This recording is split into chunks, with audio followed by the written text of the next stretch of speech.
I don't normally review cars. Plain and simple, there's enough people out there waxing eloquent about their opinions and their complaints on new cars that nobody needs to hear mine.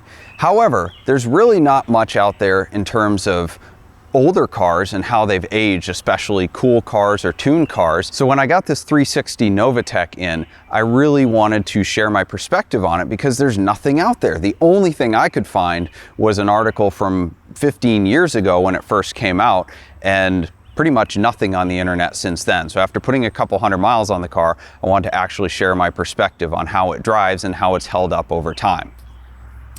So to give you a little background on the car, this is a 99 360 manual from the factory, and the first owner kept it for about 6 months, which was often the case back then because they're fetching massive premiums over sticker, and then the second owner bought it. So he probably paid between 50 and 100K over sticker in 2000, the years of the dot-com bubble. And then a few years later, he gave it to Novitec to do their full kit. Now, you could order pretty much any of these items a la carte. You could buy the body kit, the wheels. Many of you may have seen these 19-inch wheels on a 550 or 360. No, they're not 430 wheels. They're way nicer.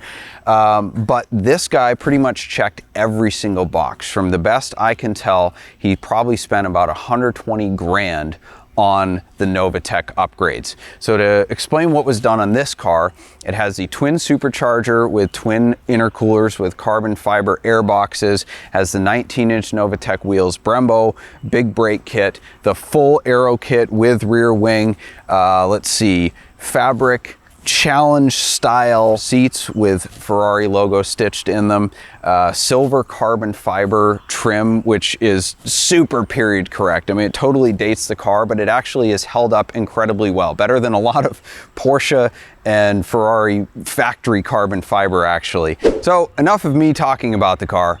I'm gonna go drive it and talk more about the car while I'm driving it, but you guys can come along for the ride.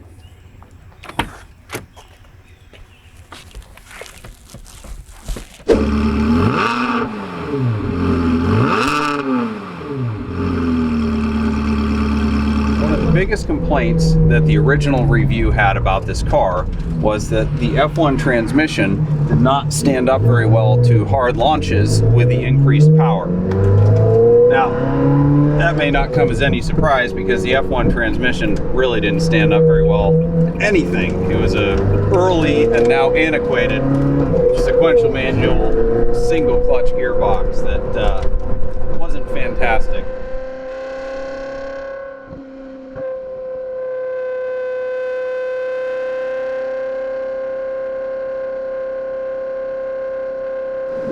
I don't know if this is a one of one, and I tried confirming that, but Novitec is a little bit difficult to reach. However, everything I could find on the internet, including the press car, was F1s. I think I found one Spider in a gated manual from years and years ago, and of course I found a few with just the body kit or just the wheels or something like that, but I could not find any with the full kit. Now the data plate on here says it's number 009, but the engine is number 006. So apparently at the time of this car's production, it was only the 6th twin supercharged kit they had made with the engine built.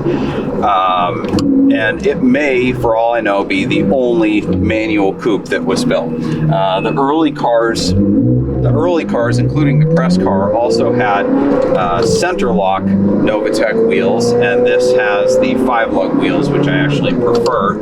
A little bit more modular if you want to switch the wheels back out. But the big question is, how does it drive? Because one would think that a car this heavily modified would be a basket case, as often cars like this are.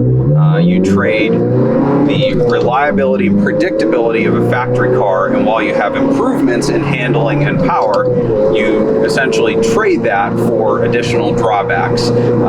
Finicky, unreliable, not sorted, not responsive, but this car feels factory in every aspect. The handling is tighter, the braking is better, the car with the twin superchargers has the torque, the much needed torque that the factory 360 doesn't have, and then you also have just a ton more power!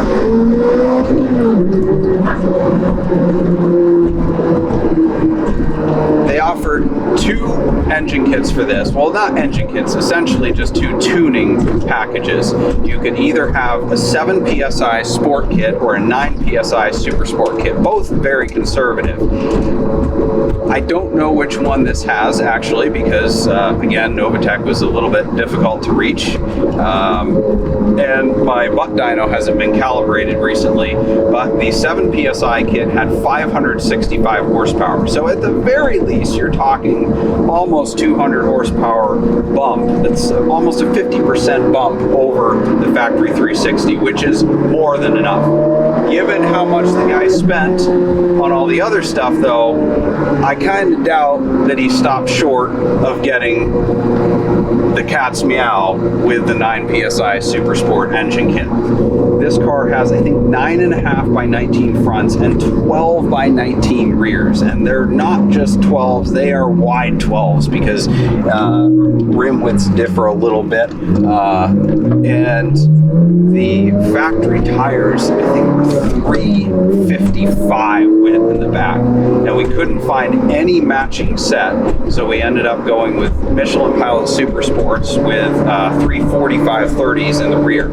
And it gave us a little bit higher sidewall than original, than is ideal. But again, sometimes you go with what is optimal, not what is perfect, because what's perfect isn't available. So we went with a good tire that will give us proper grip, and we get just a tiny bit of rubbing along the rear fender, but we'll deal with that to not be on 15-year-old tires and have a Paul Walker scenario. The problem with being in the car business is kind of like being a drug dealer. You should really never try your own stuff. And whenever I do try my own stuff, I want to keep it. And I want to keep pretty much everything. Well, not everything. I don't like Camrys. But anyway, I want to keep this. And you might say, well, if it's such an awesome car, if it blew your expectations out of the water, if you think it's the bee's knees, all that in a bag of chips, why aren't you keeping it?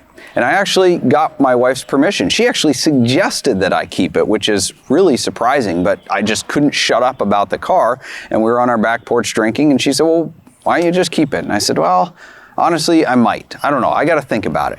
But probably the #1 reason that I'm not keeping it is because it's Rosso Corsa. Now that is Ferrari's color. It's resale red. It's the color that everybody wants, and I don't blame them. But I like the more effeminate colors, the burgundy, the dark blue, the real oddball, pretty colors. I'm not a yellow, black, red guy.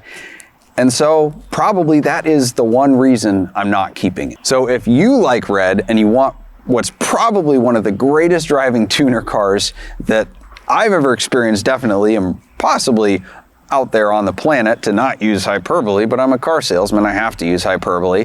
But if you want this fantastic example, it is available on our website, switchcars.com, and I hope you've enjoyed this video.